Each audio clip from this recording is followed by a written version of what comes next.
Zone Media.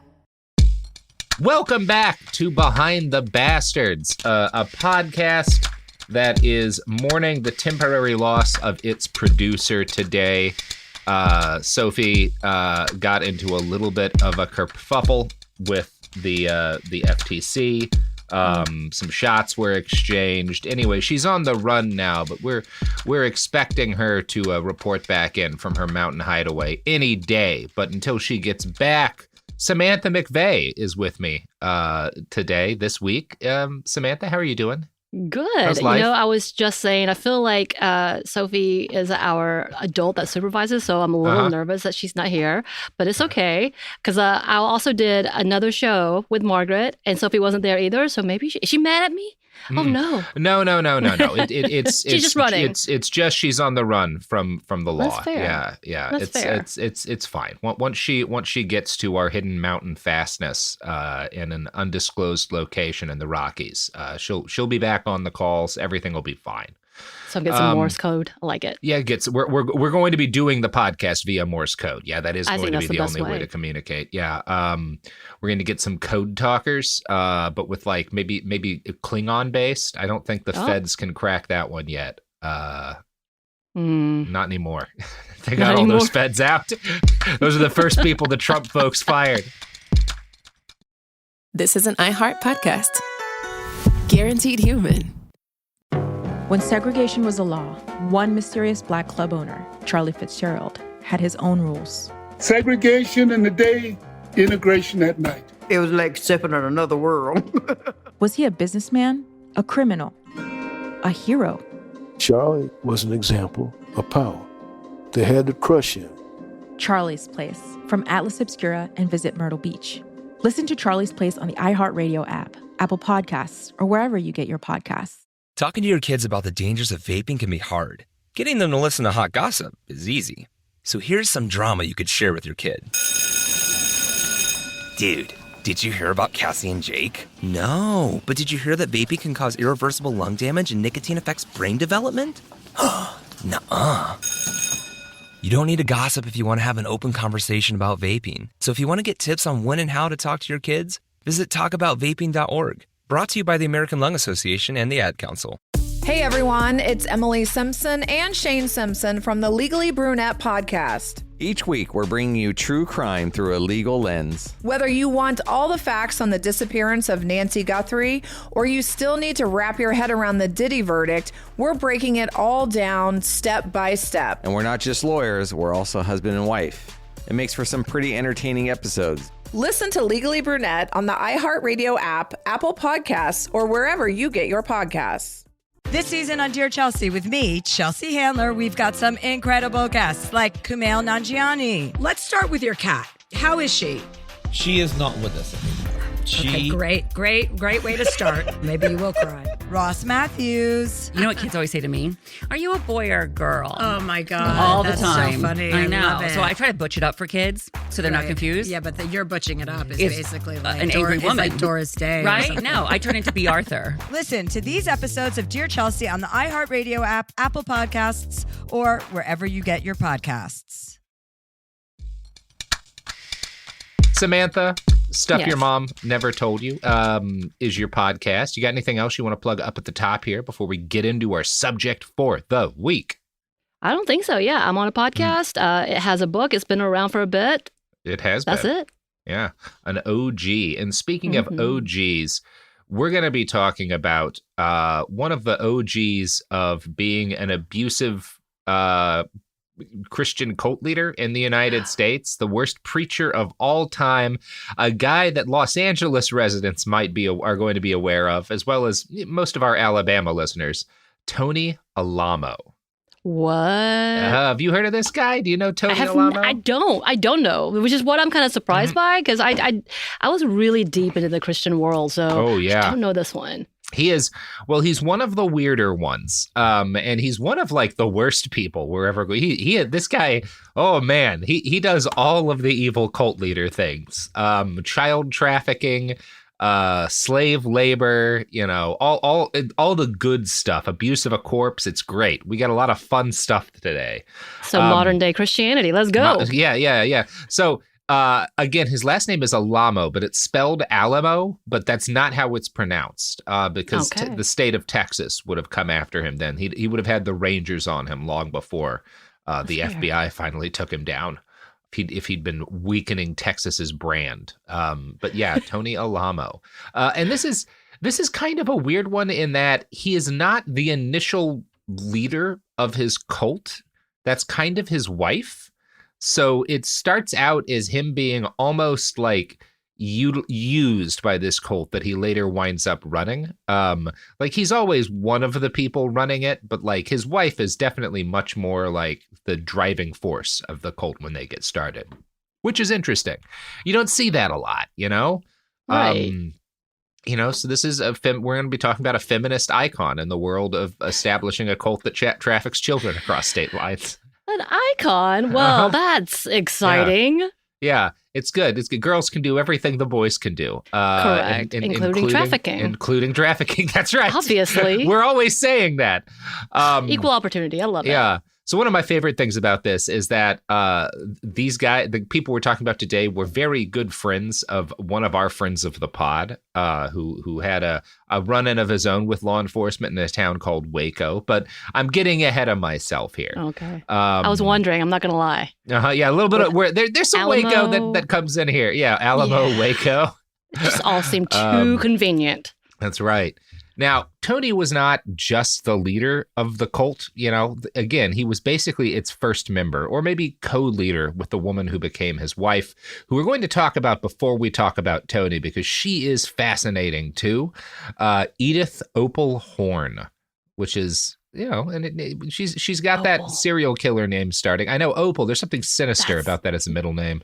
It's sinister, and it's also bless your heart. Like she's going to poison you, but it's going to be in a really great pie. Yeah, exactly. Yes, and she is. She is a down home girl. Now, if your first thought when I said Tony Alamo was that like, oh, well, that's way too good a name of a cult leader to be a real cult leader's name, you are correct. And Tony was not born Tony Alamo. He was born Bernie Lazar Hoffman on September 20th, 1934 in Joplin, Missouri. So again, this is kind of rare for evangelical Christian cult leaders, but he was born into a Jewish family. His parents were immigrants from Romania. And while this may seem like an unlikely background, again, for an evangelical Christian cult leader, Bernie's family was never religious. And as a boy, his parents told him, hey, you should tell people that you're Romanian, not Jewish, because if you tell them you're Jewish, you're going to get beaten up, right? Like we're in Joplin, Missouri in the 40s and 50s, right. You really don't want to be dropping that too much. Right. Now, Edith was also born into a Jewish family on April 25th, 1924 in Alma, Arkansas, a small town about the same size as Dyer, Kansas, where the family moved shortly after her birth.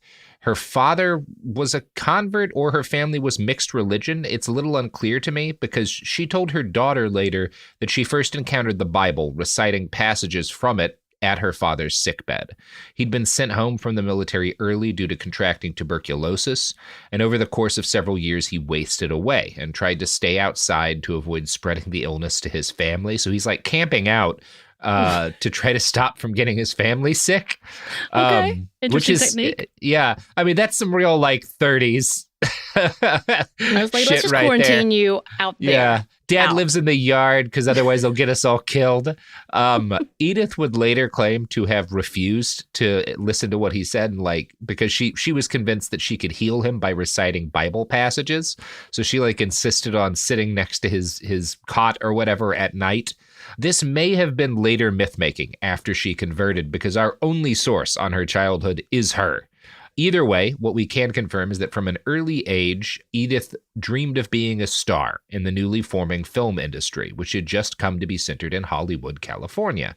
But her dreams were interrupted by the normal patterns of life in a small southern town, by which I mean she got pregnant extremely young. Right. Obviously, right? Obviously. Like she's a Dyer, Arkansas in the fucking 30s and 40s. What else is there to do? Well, I mean, literally, there is nothing else that you can do aside from get pregnant early and have your brothers and husband die of various coal-related diseases or farming-related accidents, Yeah. Yeah. Obviously. Yeah, obviously. Like people there have numerous different things that they can do with their lives, all of which involve dying young. Dying young. Yeah, so Devi Scrivener describes what happened next in the book Whispering in the Daylight, which is about the Alamos. Quote, she married at 14, had a baby at 15, and divorced at 16. It was then that Edith Opal decided to take charge of her own journey to stardom and headed to California. When she reached Hollywood, Edith Opal changed her name to Susan Fleetwood. After failed attempts at a singing and acting career, she married and then divorced Saul Lipowitz and converted from her Jewish roots to evangelical Christianity. She began to preach and teach informally. And she just straight up abandons her son, right? Now, this is her son that she has at 15. But yeah, she just kind of bounces on the family she's got over there, moves to Hollywood, and starts trying to make it. And the one daughter that she has with Saul Lipowitz is named Christhion, like Christ, Hiaon, Coy. I'm guessing Coy was... I mean, I don't actually know where Coy comes from here. That must be her married name. That's what she writes under as an adult. I have never heard of the name Christian before. This may be a misspelling of the name Christon, like Christ O-N, which is a Latin girl's name that means follower of Christ. But I don't know. Christion doesn't appear to be anything, right? It sounds like it's an amalgamation of saying Christ and then like Thessalonians and one of the chapters out of the Bible or something maybe, like that. Yeah, somebody's flipping through a Bible on an epidural and it's like, I got a name. I'll take these two things, splice them together. Beautiful. Yeah, perfect. No problems here. Yeah. Now, according to Chris, we're going to call her Chris because I'm not going to try to pronounce that name the whole time. And that's generally what she seems to go by. Edith, her mom, makes a living during this period primarily as a con woman because she's trying to find work in the movie. She does some acting gigs, but her career doesn't take off, right? Her daughter will credit this to the fact that she just does not have the look that Hollywood's going for in this period. She was, per her daughter, quote, beautiful in the weirdest way. Not like you would look at her and go, wow, a striking beauty.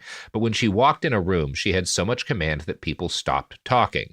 So she's not the kind of, she doesn't have the right look to get the big Hollywood gigs, but she does have the right look to like make people pay attention to her and kind of gravitates naturally to conning them as a result. I mean, this all tracks to where she goes. I mean, it feels like it's very on point. Perfectly natural. Yes, I'm seeing the A to B here very easily.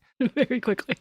When she managed to get work or successfully work a con, the family would have money. And so during Chris's childhood, they swung wildly between mild solvency and absolute poverty with such regularity that it made Chris's childhood kind of dizzying. Also dizzying was the violence that Edith employed on a near daily basis. And I'm not going to read a lot of detailed stories of physical abuse here. Chris has a book that she's going to write later about her childhood. And her book, Mama said, has some of the worst and most descriptions of like the beating and psychological abuse of a little kid that I've ever read.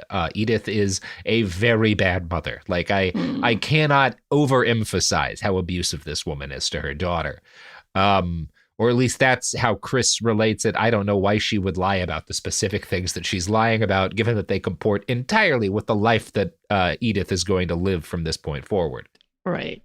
So Edith, now living as Susan, and her daughter spent years on the margins.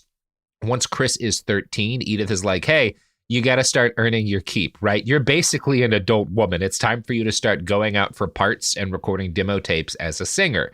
And you know, you kind of get the feeling that part of what she's doing is like, hey, you know, you're the age that a lot of creeps in Hollywood are interested in. If you can make that work for us, go do it, right? It's a bad, again, childhood. The two live in a one-room apartment with a pull-down Murphy bed and survive primarily off of what Chris describes as mystery cans, which are canned foods with the labels removed that sold for cheaper than regular food. Yes. Quote, you would open these cans and whatever you opened, you ate. It's like a surprise. It's like a surprise. Yeah, exactly. You're keeping your life interesting. Probably just pounding a lot of pure fucking coconut oil or whatever. Like, right. I'm imagining some kind of potted meat, milk. Maybe. Yeah, pie expired meat. Yeah, soups. if you're lucky, pie meat. Yeah, a lot of expired soups. Soups. Oh my god. Yeah, that's like that. That's such a perfect like absolute poverty story right there. Yeah, just eating mystery cans with my mom as she tries to pimp me out to the music industry. She beats me, tells me I have to keep, beats me, like get tells me I pregnant have soon. to go. Yeah, get pregnant or drop an EP, right? Like those are your options. So by this point, by the time Chris is 13, Edith has aged out of most of the roles that interested her, right? She is, again, particularly for this period of Hollywood, too old to become a leading lady, right? And the bulk of her earnings now come from con artistry. And here is how Debbie Scrivener describes her most successful and repeated con. She developed her evangelical skills by scamming churches under the pretense of being a missionary seeking funds. She would say to Chris, "Put on a dress. We're going to do a church." They would go, and during the service, Susan would stand and say, "I have a message from the Lord, and I need to speak." Susan would speak, Chris would sing, church members would pass a love offering, and mother and daughter would leave with money. And so at age 34, Edith Opal Horn gave birth to a new persona, Susan Lipowitz, with business acumen, powers of persuasion, and gritty determination well in place. There's some disagreement in my sources over when she starts going by Susan, but it appears to be something she takes on as part of this, like, I'm going to be scamming churches. And I think it's interesting, again, that she comes from like a background that is very much not evangelical Christianity, which may be why she knows how to manipulate these people so well. Maybe it's just the simple fact that none of this is sacred to her in the way it is to these people. So she's able to kind of look in from the outside and like, oh, I know how to fuck with these. I know how to get their money, right? Yeah. I know what they want to hear. They want to see my daughter singing. Yeah. I mean, if she truly was trying to heal her father, realize it doesn't work and this is BS, they're like, I'm going to just take their money then. I'm going to take their fucking money. They lied to me when my dad was sick. But yeah, maybe there's something there too. Just say that's trauma. If I'm greenlighting the HBO miniseries, that's at least how I try to like how we're give her. Begin. Yeah, that's how we're going to start. Give her a little. That's her villain origin. Right. So Susan nursed clear ambitions of turning her daughter into a money ticket. And Chris's initial ambition was music, but Susan was the kind of mom who was more than capable of acting on opportunity. One day in 1964 or 65, when Chris was in 8th grade, she rode home on a city bus. Now, this was during a time, again, we're talking 64 or 65. This is a time of a heightened racial tension, particularly in Los Angeles. The way Chris describes it decades later, and again, Chris is not being raised what we would call racially open-minded, right? Her mom grows up in the South in the 20s and 30s. She is raised believing some very racist things. So Chris sees this group of black girls on the bus and, quote, "I may have given them a look they didn't like. I'm not sure." One of the girls responds by sticking out her foot, and Chris trips and falls. And then the girls laugh at her, and other people on the bus start laughing too. And so Chris runs for the exit and then trips herself on her way out, right? So she winds up with like scraped up, bloody knees and everything. And that's, as Chris says it, that's all that happened, right? Like, you know, she's probably this girl who's raised very racist, gives a mean look to a black girl who trips her, and the encounter ends, right? In the grand scheme of things, not a huge deal. But when Chris gets home, Susan sees that she has bloody hands and knees, mostly from the second time that she fell on her own. And Susan's like, "What happened?" And Chris told her, "Right, I got tripped on the bus by this black girl."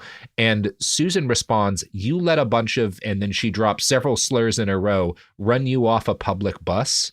Chris tries to explain, "I couldn't do anything," but Susan is drunk. So she beats her daughter mercilessly, breaking her nose badly enough that she has to go to the hospital because there's blood coming out of her ears, right? So we're talking like very serious abuse here. So when they get to the hospital, they can't, Susan doesn't want her daughter saying, "Well, I got tripped on the bus and scraped up my knees, and then my mom beat me so bad I have a concussion," right? Because then mom's going to get arrested, right? I mean, that's not great. That's not great. Yeah, that's like even in this period of time in the mid 60s, that's child abuse. Just saying. Yeah. So because her injuries require an explanation, Susan on the way over to the hospital is coaching her daughter, who has a head injury, like, "Hey, you gotta say it was those girls on the bus. You gotta say it was like a race thing, that they beat you up because you're white." And in her book, Mama Said, Chris writes, quote, those 6 black girls, and this is her talking about like what she tells the hospital. Those 6 black girls beat me up on the bus, I told them. I got on the bus and that girl tripped me, uttered racial slurs, knocked me down and kicked me. Mom chimed in to add another fantastic detail every time I retold the story. You know what they said to her? They were screaming at her, screaming, "We're going to take over America, you white bitch." They told her this is their city. The nurses, all white, would gasp and cluck.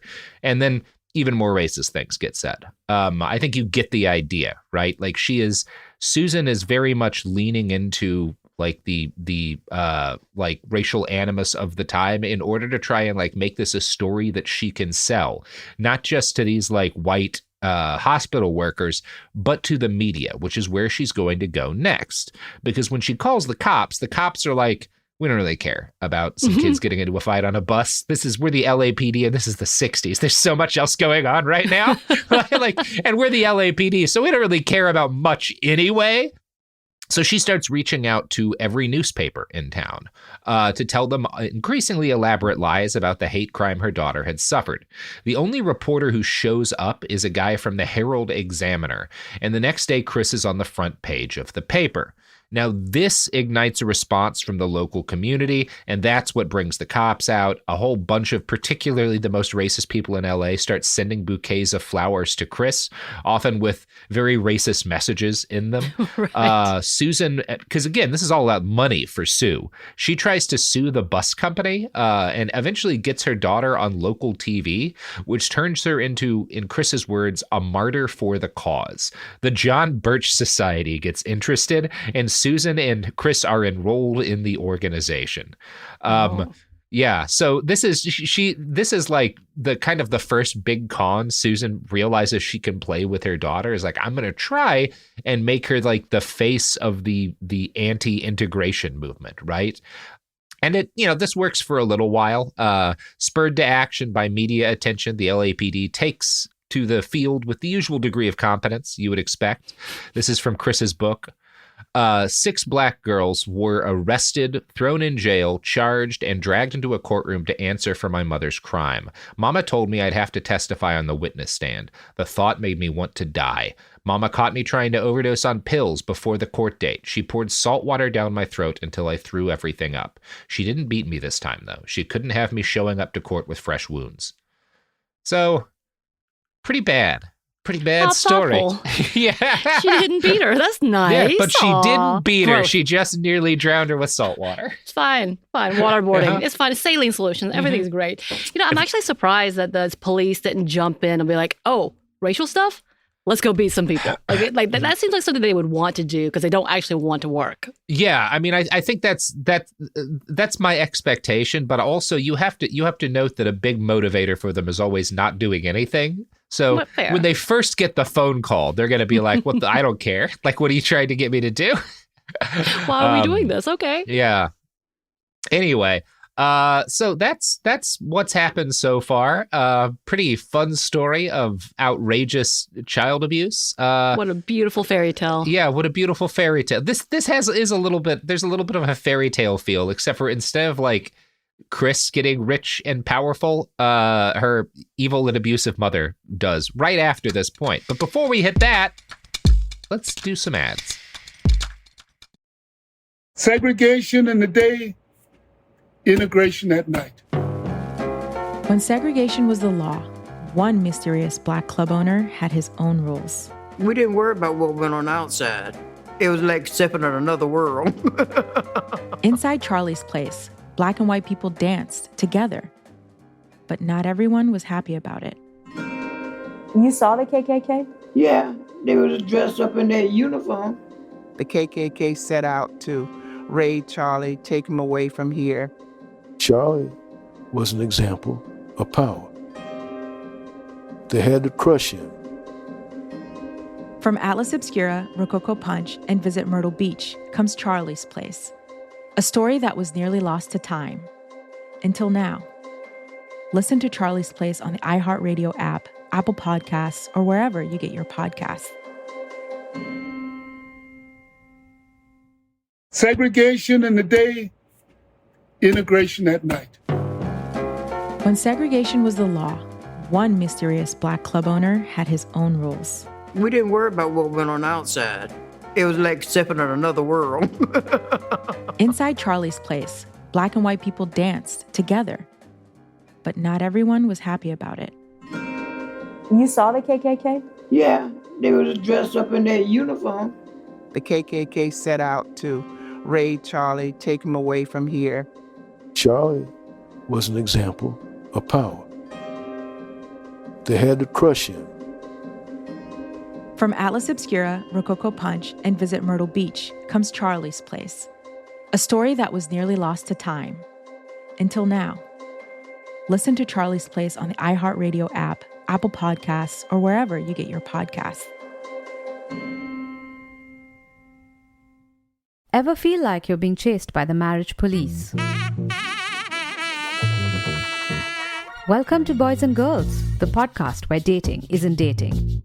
Arranged marriage is basically a reality show, except the contestants are strangers and your entire family is judging.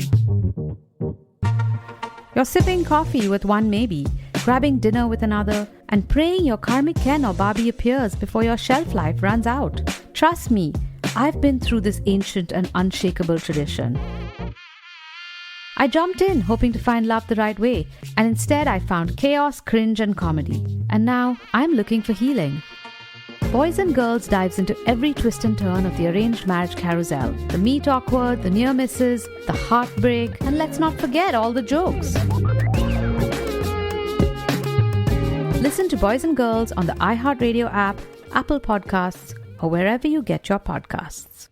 This season on Dear Chelsea with me, Chelsea Handler, we've got some incredible guests like Kumail Nanjiani. Let's start with your cat. How is she?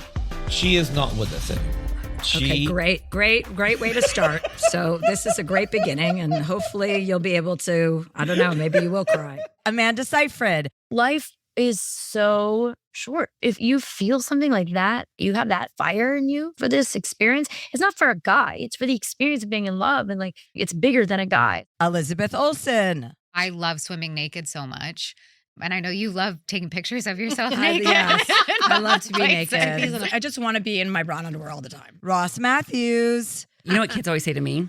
Are you a boy or a girl? Oh my God. All that's the time. So funny. I know. Love it. So I'm always like, hi. Or I try to butch it up for kids, so they're not confused. Yeah, but you're butching it up is it's basically like an angry woman. It's like Doris Day. Right? No, I turn into B. Arthur. Listen to these episodes of Dear Chelsea on the iHeartRadio app, Apple Podcasts, or wherever you get your podcasts. And we're back. How you holding up there, Sam? I'm just thinking about this. This seems like, have you ever heard the story of Gypsy Rose? Yes. The child star, the mother. Yes. This sounds like the redneck version of Yes. that, except church, which makes sense if you want to be like real honest. And I'm not going to lie. I'm sorry to those who live in Arkansas. I know it's not your fault, but Arkansas is one of the top 4 states that I'm terrified to go through as a person of color. Like, if I can, I will never go through there. I mean, it's, and again, we're talking like 70 years ago in that area. So. Like, so but even now, the like, no, words thank you. Susan grows up knowing, like, it's like a whole different level of racism. Mm-hmm. So Chris thinks that these girls who get arrested based on her mom's lies get acquitted. Again, she's like in her early teens at this point in time. In her book, she speaks of feeling deep shame for the incident, particularly the damage it may have done to those girls. She claims it opened her eyes to the kind of systemic bias that Black people face, and I have no reason to disbelieve her. In her autobiography, she expresses pretty honest guilt and sorrow over this, and given that she is an 8th grader when this happens, I hope we can agree none of this is her fault. Right. So they found the right girls. They didn't just pick random Black girls. That they were like, yeah, this suits.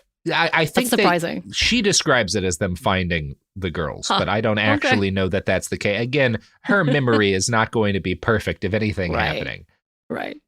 Anyway, that's Susan's background. This is the woman who becomes Susan Alamo. What a delight. And she's not going to be our primary character. So the fact that, again, she's going to be kind of running the cult for its early years, but she'll be out of the picture after a while. And I just need to prep you with her story because Tony's is so much worse. And this gets us, and part of why we're doing this is because I have a lot more detail on her early life and young adulthood than I do the early life of Bernie Hoffman, who becomes the future Tony Alamo. He's about, and this is interesting, as a male cult leader who has a lot of sex crimes later, he's about 10 years younger than Susan. So, hey, there you go. He's not going to be consistent about that sort of thing the rest of his life. But in this case, Susan is in more of a position to take advantage of him than he is of her, right? Sure. I think she's also just much smarter and savvier. Bernie also moves to Los Angeles as a young adult, I think in his late teens, with a dream of striking it famous. He seems to have always wanted a career in entertainment. He was a good dancer and became an instructor for Rudolph Valentino as a young man. While still a teenager, he moves to LA to break into the music industry. He records several songs. At the height of the British invasion in like 63, 64, where he's like trying to sing like a British person, but he doesn't really know how to. It's an odd set of choices that he's making. Interesting. Yeah, but he is working with some actual people. Like one of the songs he records, Little Yankee Girl, had been written by Bobby Jameson, who is a prominent songwriter for hire in the area, and was produced by Kim Fowley, who co-wrote and produced songs for Kiss, Chris Christopherson, Alice Cooper, and others. So he is working with some people who are real music industry folks. Okay. In conversations at parties and bars, Bernie, who by this point had started going by the name Tony Alamo, would claim to have ushered the Beatles into fame and worked with the Rolling Stones as well as Sonny and Cher. The only musician that we can prove that he promoted was Pete Best, a former member of the Beatles, but he promotes Best after Best leaves the band. And primarily what he seems to be doing is like conning people who want to be musicians out of their money by showing them this letter from Pete Best and being like, see, I helped get the Beatles started, even though the letter he's got from Best is after Best left the Beatles. So he's trying to let everybody know, I have connections. I did this. I can do this for you. Yeah. You know the guy who fumbled the bag bigger than anyone has ever fumbled a bag? I worked with that guy. Yeah. The person you have to Google because you're not sure why you've heard of him. Yeah. But then you figure it out. Yeah. A guy who fucked up being in the Beatles. Oh, sorry, Pete. So Tony's usual spiel involved bragging about traveling on the road with the Beatles and the Stones. Here's an excerpt from one such recitation of his speech. The bodyguard would open the door, throw down a big velvet pillow, and we would step into the velvet pillow. The barber would comb our hair, the nurse would take our pulse, one of the fellows would spray us with cologne, another strew flowers in our path, and the cops would stand at attention. And like, there'd be some video of this if anything like this ever happened to you, Tony. Like, I know people were crazy for the Beatles, but this wasn't how they did it. I can't imagine, because just the thought of that was like, I would have immediately trip. Like, that does not sound like a safe way to walk about. Thing to walk on. Why are they taking your pulse? Like, what is wrong with you? What are is you the good? pulse thing? I don't get it. I don't get that. Yeah. So this was not particularly believable to anyone with real experience in the music industry, but those people aren't Tony's target. He is trying to get the attention of dumb, inexperienced young wannabes who have some cash in their pocket and who he can convince, like, oh, hey, you got if you've got a couple of grand, that's all it's going to take for me to get this demo tape into the hands of a DJ who's going to put it on the air or something like that, right? Like, these are the kind of cons that he is carrying out, right? And he makes a living doing this, not a good one. He is not super successful. He is just kind of on the edge of not starving to death all the time as a result of his income from this. Now, later in life, he would claim that this year, 1964, during a business meeting, God struck him deaf and gave him an order. Start preaching the gospel or he'd be killed then and there. This is what he's going to claim later. It's absolutely not what happens. And we know that because Susan's daughter, Chris, is there when Tony meets her mother for the first time. And the account she gives is a lot more believable. One day in, I think, 1966, the timeline's a little fluid, Tony steps into a bar that she and her mom are drinking at, right? Now, At this point, Chris is kind of making some money as a recording artist. She's not huge, but she's doing like backup vocals and stuff. So she understands a little bit about the industry, and she knows people in the industry, and she's been warned about Tony. And that should tell you something. In 1966, if you're a 16-year-old girl in the music industry, people warn you about Tony Alamo. And like, you have to be really bad to cross that line in 1966. Right. Yeah. I mean, I guess if you know enough people or the right people, you'll get good information. Yeah. And she does. She gets warned about this guy. And so she warns her mom because he starts walking up to their table and she's like, I've heard about this guy. Do not talk to him. He's a fucking creep. But Tony walks right up to their table. And my read on what happened is that, weirdly enough, Tony and Susan are kind of made for each other. They're both con artists. I think initially they both identify each other as a good mark, right? Because Chris claims they immediately both start lying to each other, right? Trying to get money out of the other, you know? Tony starts talking about the stars that he was promoting. And Susan is like, I'm an actress. You know, my daughter's a singer. We've got connections.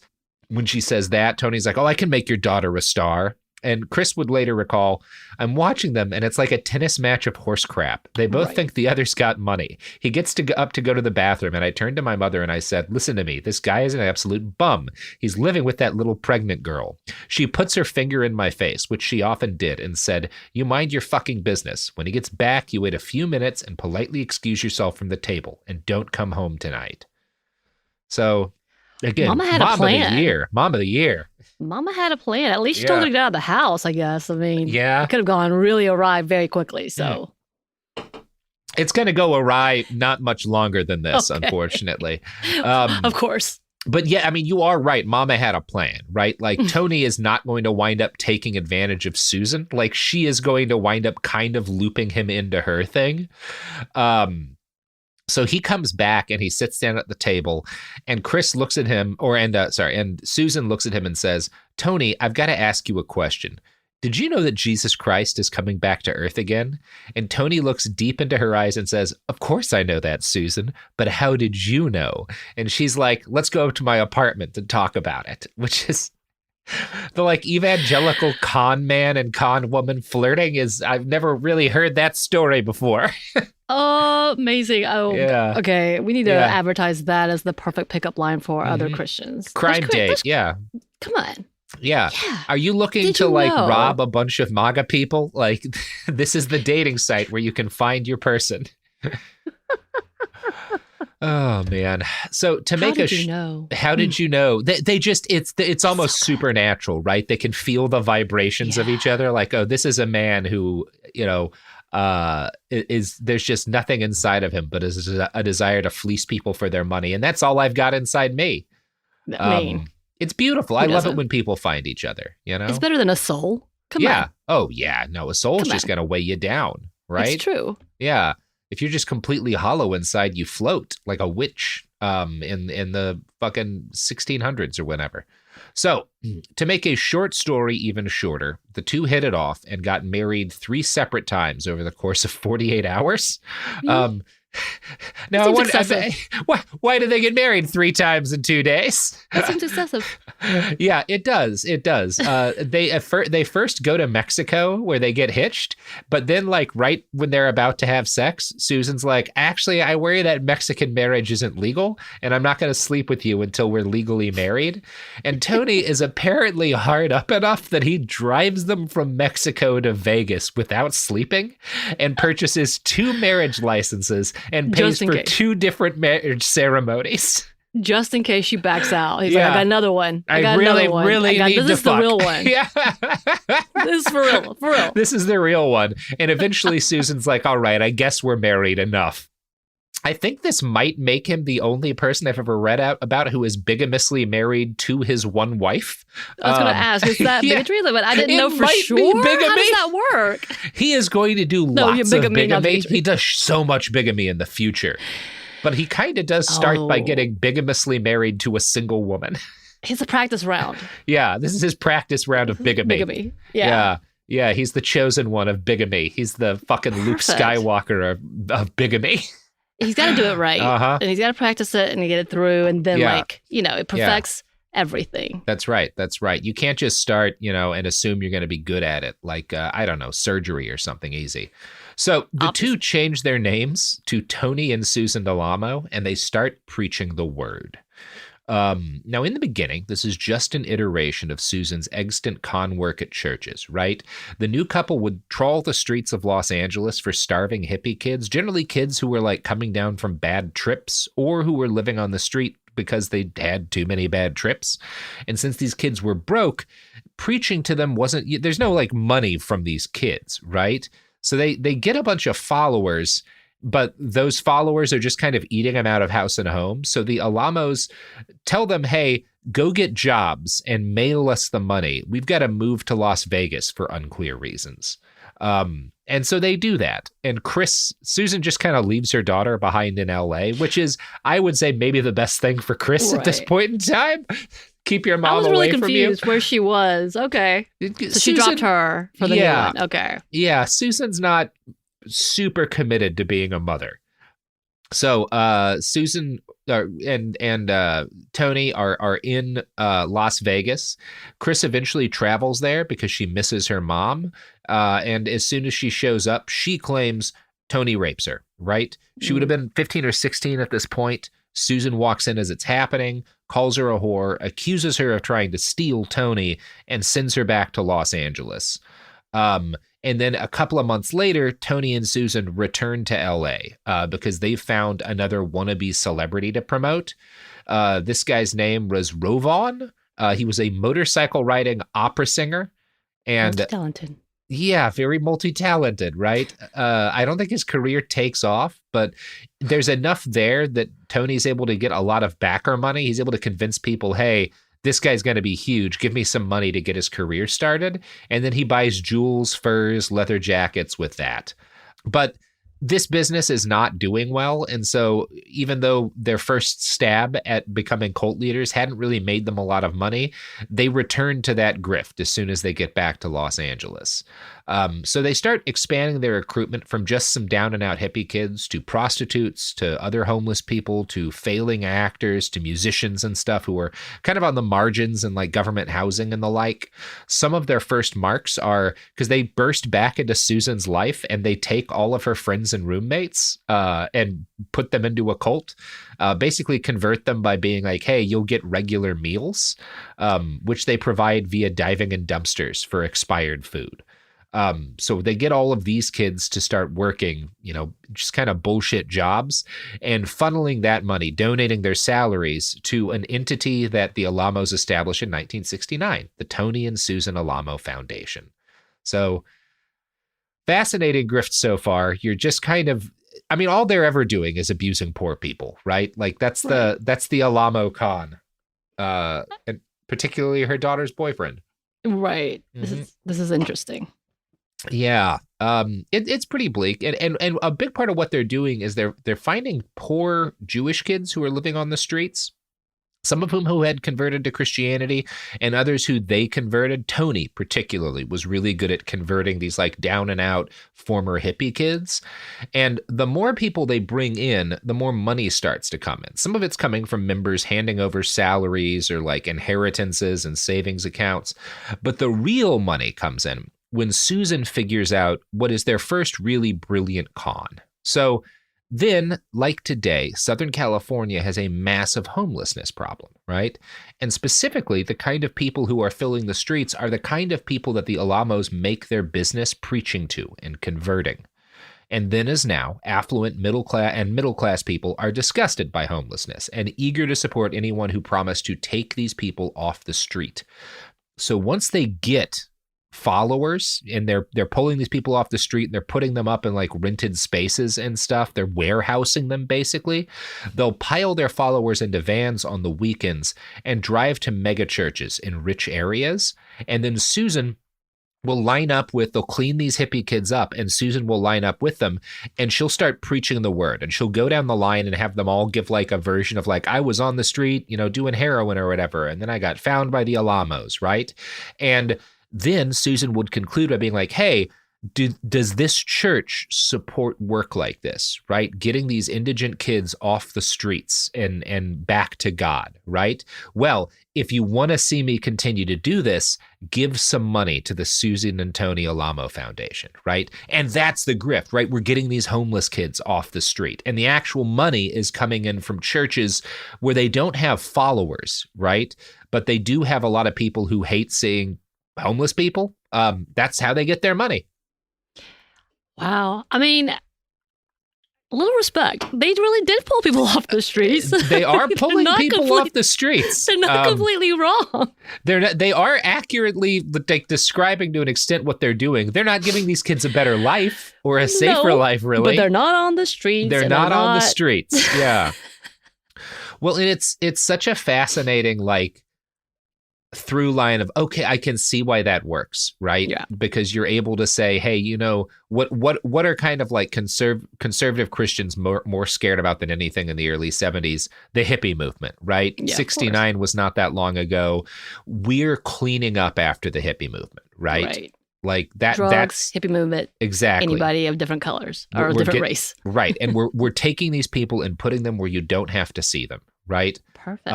Yeah. And they start making a lot of money doing this. Soon the Alamos have enough cash to make the dream that every cult leader has real, buying land and starting a compound. In 1971, they purchase acreage in Saugus, California, and an old restaurant that they convert to a church. Their followers are made to live in chicken coops. Married couples get to live in shacks. And once it was known that the Alamos are doing the good work of cleaning up the shrapnel of the hippie movement off the streets, more money and followers start to flow in. This is part of a broader trend in evangelicalism, a counterswing to the Summer of Love and this sort of leftward tilt of culture at the end of the 60s. I think we're all familiar with the way in which this kind of stuff kind of yins and yangs out, right? Like you have your big sort of leftward shift and then this huge reactionary shift. Well, the Alamos grift hits right at the peak of that reactionary shift.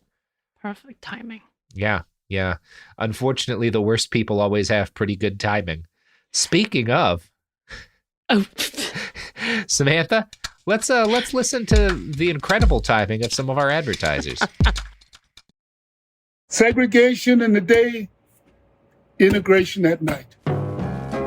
When segregation was the law, one mysterious black club owner had his own rules. We didn't worry about what went on outside. It was like stepping in another world. Inside Charlie's place, black and white people danced together. But not everyone was happy about it. You saw the KKK? Yeah, they was dressed up in their uniform. The KKK set out to raid Charlie, take him away from here. Charlie was an example of power. They had to crush him. From Atlas Obscura, Rococo Punch, and Visit Myrtle Beach comes Charlie's Place, a story that was nearly lost to time. Until now. Listen to Charlie's Place on the iHeartRadio app, Apple Podcasts, or wherever you get your podcasts.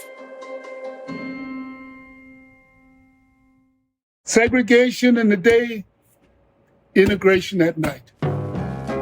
When segregation was the law, one mysterious black club owner had his own rules. We didn't worry about what went on outside.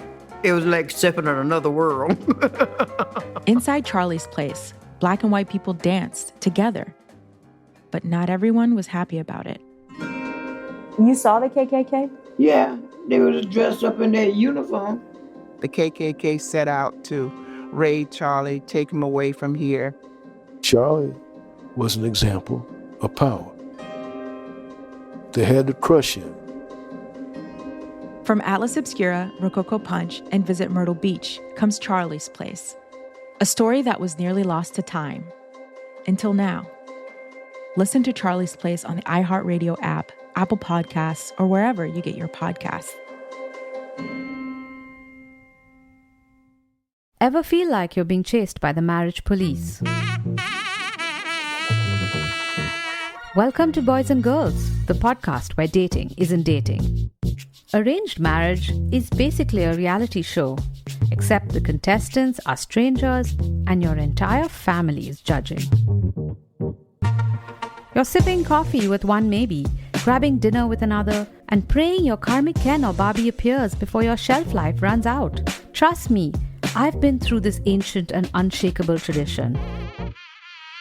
I jumped in hoping to find love the right way, and instead I found chaos, cringe, and comedy. And now I'm looking for healing. Boys and Girls dives into every twist and turn of the arranged marriage carousel. The meet awkward, the near misses, the heartbreak, and let's not forget all the jokes. Listen to Boys and Girls on the iHeartRadio app, Apple Podcasts, or wherever you get your podcasts. This season on Dear Chelsea with me, Chelsea Handler, we've got some incredible guests like Kumail Nanjiani. Let's start with your cat. How is she? She is not with us anymore. Okay, great way to start. So this is a great beginning, and hopefully you'll be able to, I don't know, maybe you will cry. Amanda Seyfried. Life is so short. If you feel something like that, you have that fire in you for this experience. It's not for a guy. It's for the experience of being in love, and like it's bigger than a guy. Elizabeth Olsen. I love swimming naked so much. And I know you love taking pictures of yourself naked. Yes, I love to be naked. I just want to be in my bra and underwear all the time. Ross Matthews. You know what kids always say to me? Are you a boy or a girl? Oh my God. All That's the time. so funny. I know. love it. So I'm always like, hi. Or I try to butch it up for kids, so they're not confused. Yeah, but you're butching it up is It's basically like an angry woman. It's like Doris Day. or Right? something. No, I turn into B. Arthur. Listen to these episodes of Dear Chelsea on the iHeartRadio app, Apple Podcasts, or wherever you get your podcasts. We're back. Oh, man. Good stuff. So, in her book, Betty Shriver cites an article, The Great Guru Hunt by columnist Art Kunkin, who documented at the time this kind of reactionary shift occurring and the space that it was making for cult leaders like the Alamos. There is very definitely something in the air, and it is not, as I originally thought last year, just the cycle of individualism and personal mystical search that could have been expected to fill the vacuum left by the failures of mass political activism in the 1960s. A certain cat is being let out of the bag, accidentally or by design, which will either result in the creation of many socially motivated individuals of great personal energy who can stop mankind from destroying itself, or the widespread dispersal of these same energies utilized by egoistic persons who will accelerate the crises. Which one of those would you say we got? All? Yeah. Like, I mean, I find that so familiar to what we saw happen after 2020, right? Yeah. You have all of these energies that get mobilized and then dispersed into these different sort of like cultic movements and disinformation streams, that the internet and social media has really enabled. By egoistic persons who accelerate the crises that the mobilization had existed initially to fight. Yeah. And then they're the only ones profiting off of anything. Yes. Like we can. Oh boy. It's sad. It's I don't sad. Like it. I go back and forth between like, I guess it's comforting that this happened back then too. Like, yeah. Is it, or is it just frustrating that this cyclical thing has to continue to happen and we just have to never learn? Like we never fucking learn, or the people that have learned really well, and so they bring it back so they can make that profit. I'm gonna throw this computer. Keep going. Yeah. I think that's fair. As the money flowed in, the Alamos constructed a new facility, Music Square Church, in Hollywood and started filling it with street kids. Susan handled much of the foundation's outward-facing communications to what we might call normies, the big donors and leaders of other churches, while Tony handled converting new followers and took point on actually creating a belief system for their teeming legions to follow. From a book by Greta P. Allendorf, quote, "The Alamo ministry preached a wide range of ideas, end times paranoia, UFOs as divine messengers, and Vatican conspiracy theories. Tony hated the Catholic Church and blamed them for everything bad that had ever happened, including Nazism. One Alamo tract entitled The Pope's Secrets read, 'The Vatican is posing as Snow White, but the Bible says that she is a prostitute.'" And I mean, he's not 100% wrong about the Catholic Church being particularly fucked up in this period of time, given what we're going to find out in the late 90s and early 2000s. But it's also like not more responsible for that kind of thing than his own church is going to be, right? Like Tony's also a prostitute of people's souls, like he's a pimp of people's souls, I should say. That's how he makes his money, right? So in her book, Betty does a pretty good job of explaining how the conversion process worked for new inductees after they were picked up, generally hungry on the streets of Hollywood. They'd be promised a meal and taken by bus to Saugus. Quote, "From the moment Brenda and Daniel arrived at the corner of Hollywood and Highland to catch a bus, the brothers and sisters separated them. A woman known as Sister Cynthia ushered Brenda to a seat. For the next 45 minutes, Cynthia fervently explained that all the signs of the end times written in the Bible were currently happening. She pointed out the vapors of smoke covering Los Angeles. She mentioned earthquakes and wars. Cynthia told her that God was looking for dedicated laborers to preach and save souls before Jesus returns. The bus pulled off on Sierra Highway in Saugus, the heart of Canyon Country. Hundreds of people were milling about, greeting the buses and leading people about the grounds. Brenda, Daniel, and the others were ushered into a large hall where they sat on benches and waited expectantly. The room was packed with people, standing room only. Brenda was a bit uneasy, but Cynthia assured her that she was in for a treat. A man who called himself Brother Michael stepped up to the podium and gave a hearty welcome to the gathering. You are as welcome as the flowers of May in the noonday sun. Praise the Lord. Amen. He continued with a few rules that included no talking during services and a ban on literature from other places. Brothers walked through the rows to collect forbidden materials. Brothers and sisters called overseers monitored the physical needs and functions of the community, such as water supply, electricity usage, and even the distribution of toilet paper, often pages torn from telephone books. They had to seek permission from Tony and Susan for every aspect of their existence. One evening after dinner, Sister Cynthia sharply reprimanded Brenda for overstepping the authority of an overseer when she turned on the lights in a building. Brenda said, "But I thought I should turn on the lights since I was the first to arrive." Cynthia retorted, "There you go, thinking again." Oh, fuck. That's some good classic cult banter, yeah.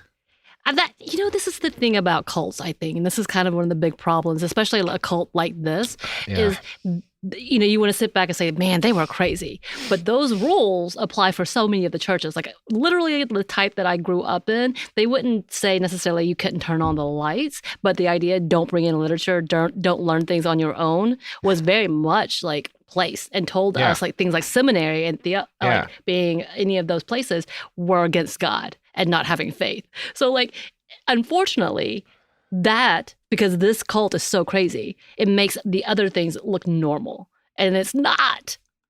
Yep. I'm okay, though. No. Yeah, you sound very okay with all this. I'm okay, though.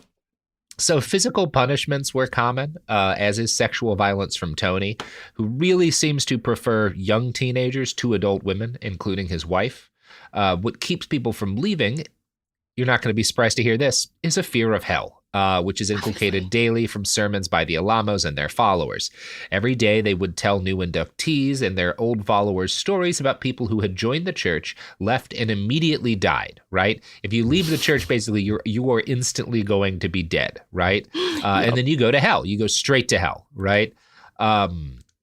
It's not new, but it serves, right? Like, this is a functional cult thing to be doing. This method is proven, it's sound, let's keep going with it. Yeah, exactly. Why fuck with it? It's like driving a Volvo, why fuck with what works? Occasionally. So the only reason normal believers would need to leave the property was to work, and more of them worked for businesses owned and operated by the Alamos. They also had to travel to churches and civic centers to deliver what the Alamos called popcorn testimony. These are the little speeches by former hippies and homeless people that opened up donor pocketbooks, right? Where they're saying like, hey, if the Alamos hadn't found me, I'd be dead or in jail or in a mental institution, These are the popcorn speeches. Mm-hmm.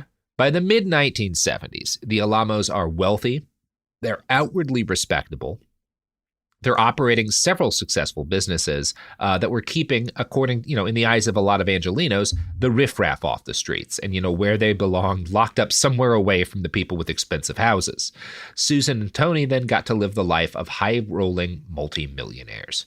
On one famous occasion, Susan showed up for an interview wearing a lynx jacket and a floor-length dress, telling the interviewer God wants his children to go first class. And I guess to have lynx fur jackets. You got to show off when you're blessed. That's right. She was #blessed. That's right. If you don't do that, people might not really believe that God has blessed you, and that endangers their souls. Yeah. What's the point? If you're not going to be blessed. I'm glad you understand it, right? You're really doing this for their souls, right? I mean, I'm not going to show you my jacket right now. I'm just saying. No, but you have a lot of links. You're heavy into linkses, which who isn't? Yeah, exactly. That's all I wear is linkses. This is 100% lynx hoodie. It's really hot though. It's incredibly warm. Yes, not at all comfortable, especially when I've got the heat on. So in 1975, we finally get some good news, which is that Susan gets diagnosed with cancer. Now, as a little girl, she had claimed to have been struck. Sometimes she would claim that she caught tuberculosis from her father, right? And that she had been healed by God after praying. And as a result, when she gets sick, she prescribes herself, and as well as prescribing Tony and most of their followers, that they're going to pitch up stakes and move back to Arkansas, where they'll be healed, right? They still keep the Saugus compound open. They still have their followers there, like recruiting people off the streets of LA and raising money, working some businesses. But kind of the core of their best followers, and they take most of their money to a place called Dyer, Arkansas, which is where she'd grown up, and they buy a compound. So this is a little town, population less than 500, and they make, people notice when they suddenly drive in because they only have black Cadillacs. That's the only car his followers drive. So he has suddenly this huge fleet of new black Cadillacs, and dozens of converted hippies move into this very small town. Their compound is centered around the home that had been Susan's home when she was a little girl. They expanded it and updated it with all of the least classy adornments their new riches could buy. Greta Allendorf writes, the couple was fond of red carpeting, chandeliers, and velvet wall coverings, and installed them in every space they occupied. Just the most hideous place you could imagine. I needed to be shaggy carpeting. Oh, yeah. Oh, my God. I need some bare skin rugs. That's right. I need all of those. And then the golden candles. Yes. Golden candles. Every wall is pure velvet. The instant you drop a cigarette in this place, it goes up. Right? Just beautiful stuff. So at this time, they also begin construction on a sprawling Victorian home on the mountain, complete with dormitories for their followers and a heart-shaped pool for Susan. A grand church hall is constructed for their evangelical TV show, where Tony sang love songs for Susan, such as my personal favorite, I Love You So Much It Hurts Me. Classic. Now, one of the things that's interesting is that a lot less of his songs than you'd expect given who he is are actual religious songs. Again, this is just him talking about how much he loves his wife, his horrible, evil wife. But I do feel like I'm legally bound to show you a video of the Alamos playing this song. Now, this should tell you something about the level of, because I'm talking about these people. They are a cult. They're very abusive. That's not how they're treated. They are treated as mega church pastors who are widely beloved. The clip that I'm about to play is from a performance that they make at the Grand Ole Opry in Nashville, Tennessee, which is a very real, very major venue for country western musicians, right? This is not a fringe thing. If you're at the Grand Ole Opry, you have a degree of legitimacy within the music, within at least the country western chunks of the music industry at the time. Or did they just pay a lot of money? I mean, I think that may be what they did, but in terms of people looking out from the outside in, you just see they're on the Grand Ole Opry, so they must be legit, right? Legitimate. Yeah. Next to Dolly Parton right there. Well, Dolly Parton will show up in this story, unfortunately. Oh, no. Oh, yeah. It's not all that bad in terms of her involvement, but she's not completely uninvolved with the Alamos either. Great stuff. So I'm going to. Oh yeah, look at them. Why do Aren't they they beautiful? They're an off-brand Johnny Cash. And he is. So Tony Alamo, if you're not able to look at the video of this, you should. I would recommend checking some of them out on YouTube. They're all over YouTube. Wow. Tony looks like off-brand Johnny Cash if he put on about 40 pounds of just water weight and a wig. Yeah. Shipped from Temu. Yeah, shipped from Temu. Because he got a little melted in the shipping container. Yes. And then, I don't know, honestly, Susan and I, she's wearing a fucking opalescent white pure white, but it's a shiny opalescent white suit. That looks so uncomfortable. It looks horribly uncomfortable. She is dying of cancer at this point. But legitimately? Yeah. Like, yes. actually? Yes. Okay, She's okay. sick by this point. Okay. It's going to take her a while to actually fucking die, like years, but she is sick at this point. Her head, the shape of it, she looks kind of like one of those gray aliens wearing a skin suit. Like that's how Susan Alamo looks, except for like a lot of makeup too. Yeah. What is that one movie? I already forgot that has the aliens and obviously the White House is involved. Like what is that one? Shit. Glenn Close is in it. And I think do you know that's it? I'm gonna get corrected later. One sec. Let's look this up real quick. All right. I could be wrong. There's those aliens that's so bad, like digitally. I don't know. That doesn't sound familiar to me at all. Wait a second. Mars Attacks? Yes. She does look like she's got like if those aliens were wearing like a rubber human suit, face, right? Like for some reason that's what it looks like. Yes. It's fascinating. What I want to get across is that they really don't look like regular people, like real people. Like they both look like almost CGI humans. Yes, and she scares me. They are both frightening, I would say, but her particularly, yeah. Like I see her beating people. Mm-hmm. I see that. Oh yeah, and pimping people out. Sure. Not hard. She is. So now that we've said that, let's listen to them play beautiful music together. To be dedicated to a message in songs, and it's Tony Alamo, J.D. Sumner, and the Stamps Quartet, and we're going to try to preview as much of this album as we possibly can. So if you'll just stay right here with us. And now, Tony Alamo, J.D. Sumner, and the Stamps Quartet, I Love You So Much It Hurts Me. She's definitely expiring. This song is dedicated to my wife, Susan. It's a message in song that's so very dear to my heart, because I lived every word of this song during a very long illness with my Susan. This is so painful. During those long, dark years, I cried out to God every day of my life to let my sweetheart live. God, in His divine mercy, heard my cries, and He answered my prayers.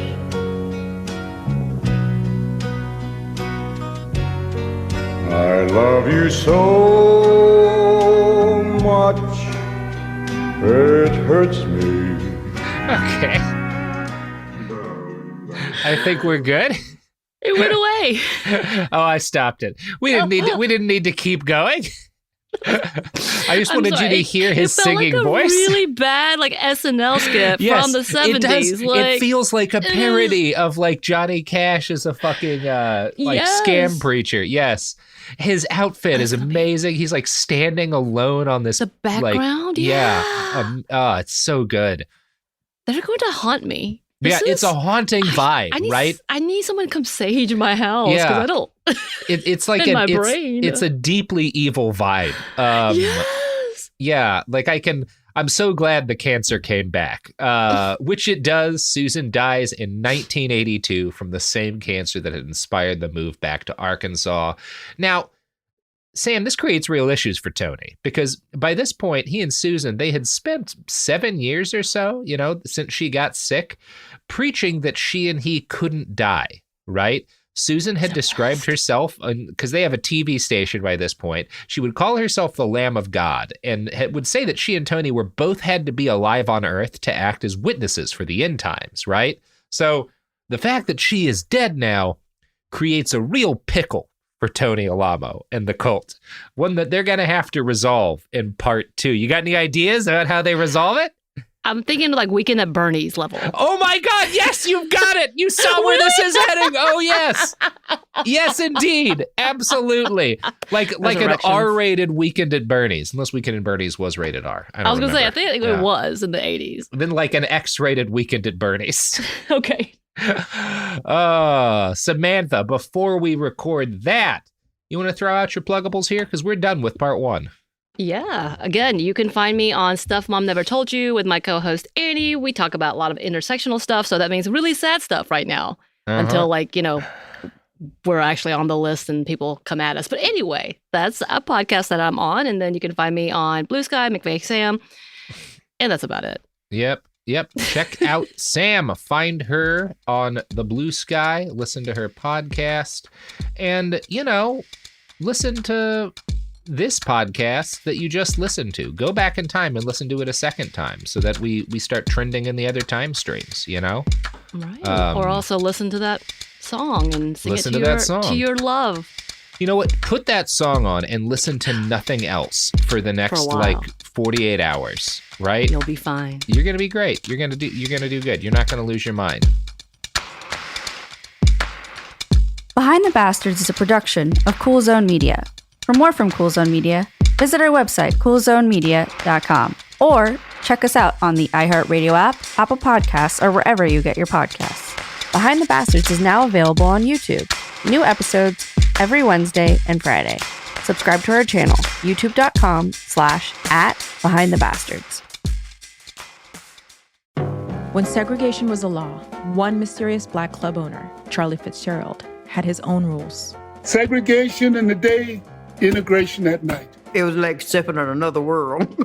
Was he a businessman, a criminal, a hero? Charlie was an example of power. They had to crush him. Charlie's Place, from Atlas Obscura and Visit Myrtle Beach. Listen to Charlie's Place on the iHeartRadio app, Apple Podcasts, or wherever you get your podcasts. Talking to your kids about the dangers of vaping can be hard. Getting them to listen to hot gossip is easy. So here's some drama you could share with your kid. Dude, did you hear about Cassie and Jake? No, but did you hear that vaping can cause irreversible lung damage and nicotine affects brain development? Nuh-uh. You don't need to gossip if you want to have an open conversation about vaping. So if you want to get tips on when and how to talk to your kids, visit talkaboutvaping.org. Brought to you by the American Lung Association and the Ad Council. Hey everyone, it's Emily Simpson and Shane Simpson from the Legally Brunette podcast. Each week, we're bringing you true crime through a legal lens. Whether you want all the facts on the disappearance of Nancy Guthrie, or you still need to wrap your head around the Diddy verdict, we're breaking it all down step by step. And we're not just lawyers, we're also husband and wife. It makes for some pretty entertaining episodes. Listen to Legally Brunette on the iHeartRadio app, Apple Podcasts, or wherever you get your podcasts. This season on Dear Chelsea with me, Chelsea Handler, we've got some incredible guests like Kumail Nanjiani. Let's start with your cat. How is she? She is not with us anymore. Okay, great way to start. Maybe you will cry. Ross Matthews. You know what kids always say to me? Are you a boy or a girl? Oh my God. All the That's time. so funny. I know. love it. So I try to butch it up for kids so they're not confused. Yeah, but you're butching it up is It's basically like an angry woman. It's like Doris Day. or Right? something. No, I turn into B. Arthur. Listen to these episodes of Dear Chelsea on the iHeartRadio app, Apple Podcasts, or wherever you get your podcasts. This is an iHeart podcast. Guaranteed human.